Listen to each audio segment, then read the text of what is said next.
নমস্কার। কথাকলির আসরে তোমাদের সবাইকে স্বাগত। আজ আমি তোমাদের অমিতাভ বসু সম্পাদিত জাতকের গল্প বইটি থেকে বীরক ও সবিষ্টকের কাহিনী গল্পটি পাঠ করে শোনাব। জাতকের নাম বীরক জাতক। পুরাকালে রাজা ব্রহ্মদত্তের সময়ে বোধিসত্ত্ব উদক্কাক বা পানকৌড়ি কুলে জন্মগ্রহণ করেছিলেন। তিনি হিমালয় প্রদেশে এক সরোবরের নিকট বাস করতেন। তার নাম ছিল বীরক। একবার কাশী রাজ্যে দুর্ভিক্ষ উপস্থিত হয়েছিল। লোকে কাক বলি দিতে পারত না, যক্ষ নাগ প্রভৃতিকে পূজা দিতে পারত না।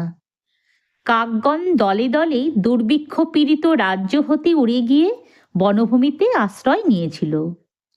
সেই সময় সবিষ্টক নামে এক কাক তার স্ত্রীকে নিয়ে বীরকের বাসস্থানে গিয়ে সেই সরোবরেরই একপাশে বাস করতে লাগলো।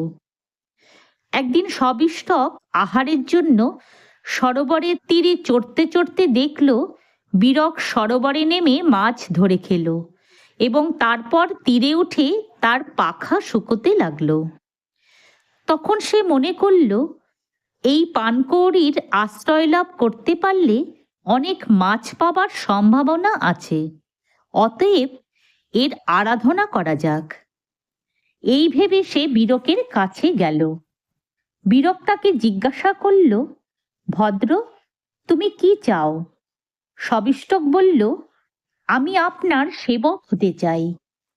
বীরক বলল, বেশ, এতে আমার আপত্তি নেই। সেই থেকে সবিষ্টক বীরকের সেবা করতে লাগলো।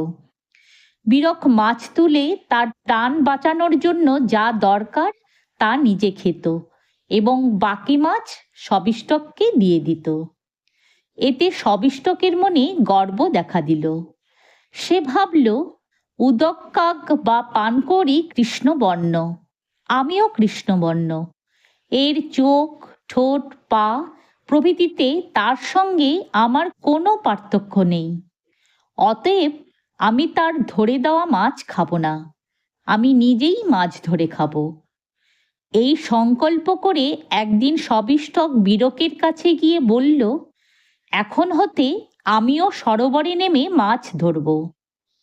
তখন বীরক বলল, দেখো ভাই, যারা জলে নেমে মাছ ধরে তুমি তাদের কুলে জন্মগ্রহণ করনি, এখন সে চেষ্টা করে মরবে কেন? বীরকের নিষেধ সত্ত্বেও তার কথায় কান না দিয়ে সবিষ্টক সরোবরের জলে নামল। কিন্তু জলে যে শ্যাওলা ছিল তা ভেদ করে তার থেকে সে বেরিয়ে আসতে পারল না। সে সেই শ্যাওলার মধ্যে আবদ্ধ হয়ে পড়ল। তার ঠোঁটটি শুধু বেরিয়ে রইল। তার শ্বাস প্রশ্বাস বন্ধ হয়ে গেল এবং সে তখন প্রাণত্যাগ করল। সবিষ্টকের ফিরতে বিলম্ব দেখে তার স্ত্রী বীরকের কাছে গিয়ে বলল, প্রভু, আমার স্বামী কোথায় জানেন কি? বীরক বলল, আমি তাকে সাবধান করে দিয়ে বলেছিলাম, যে পাখি জলে নেমে মাছ ধরে তুমি সে পাখি নও।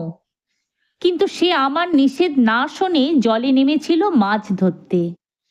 তার মনে অহংকার জন্মেছিল, তার ফলে শ্যাওলার মধ্যে সে আটকে পড়ে, আর বেরিয়ে আসতে না পারায় সে ডুবে মরে।